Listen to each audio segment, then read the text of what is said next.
수많은 사람들이 명예퇴직이다, 조기퇴직이다 해서 직업을 잃고 방황하는 모습을 많이 보았을 겁니다. 지금은 항시 구조조정 시대라 해도 과언이 아닐 정도로 기업에서는 조직의 경량화가 이 시대의 화두처럼 되었습니다.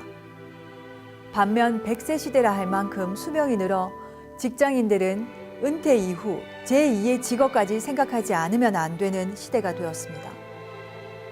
그런데 직장인들이 과연 이러한 절박한 상황을 인식이나 하고 있는지 의심스럽습니다. 물론 그 중에는 정말 처절할 정도로 노력을 많이 하는 사람들도 있습니다만 대부분의 사람들은 그저 그렇게 하루를 보내는 것이 아닐까 하는 생각을 금할 길이 없습니다. 크게 성공한 사람들은 확실히 보통 사람들과는 다른 그 무엇이 있습니다. 특히 인생의 궁극적인 목표를 분명히 지니고 있으며 뚜렷한 철학을 가지고 생활합니다. 그런데 일반 사람들은 뚜렷한 철학이 없는 것은 물론이고 자신을 위해 무엇을 어떻게 투자하고 배워야 하는지에 대해서도 관심이 없는 경우가 다반사입니다. 실무에서조차 무엇이 필요하고 자신이 부족한 것이 무엇인지 알아야 배우든지 말든지 할 텐데 그런 사실조차 모르니 공부하겠다는 생각이 있겠습니까? 우리가 미국보다 생산성이 많이 떨어진다는데 그들과 우리가 업무를 수행하는 것을 보면 그런 현상이 너무나 당연하다는 생각을 떨쳐버릴 수가 없습니다. 예전 미국인들과 같이 근무하면서 그들의 근무 자세를 보고 깜짝 놀랐습니다.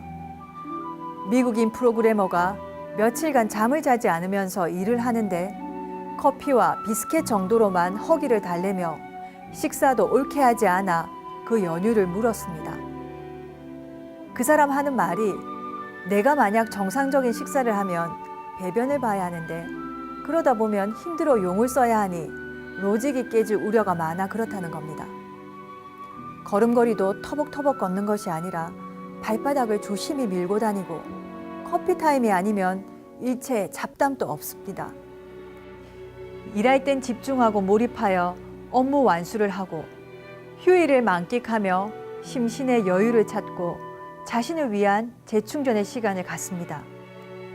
업무에 관한 책뿐 아니라 다양한 분야의 책을 많이 읽습니다. 그러니 생산성이 높을 수밖에 없지 않겠습니까? 맡은 일에 대한 책임감과 열정, 공과 사의 구분이 어찌 그리 철저한지 본받을 점이 많다 하면서도 너무 각박하지 않나 하는 생각이 들 정도였습니다. 그런데 우리는 어떻습니까? 주 5일 근무에 대체 공휴일 제도까지 도입되어 직장인들의 휴일이 늘어난 만큼 생산성이 높아졌다고 확신하기는 어렵습니다. 오히려 더욱 느슨하게 풀어진 것은 아닌지 모르겠습니다. 우리 사회인들은 자신을 위한 투자에 너무 인색합니다. 회사나 조직을 위해서가 아니라 자신을 위해서 투자하십시오. 자신이 우뚝 서면 회사나 조직도 우뚝 설 수 있습니다. 부디 젊은 직장인 여러분, 부단히 노력하십시오. 회사에 꼭 필요한 인재가 되십시오. 그렇지 않으면 언제 명예퇴직이니 조기퇴직이니 하는 것이 내 앞에 닥쳐올지 모릅니다.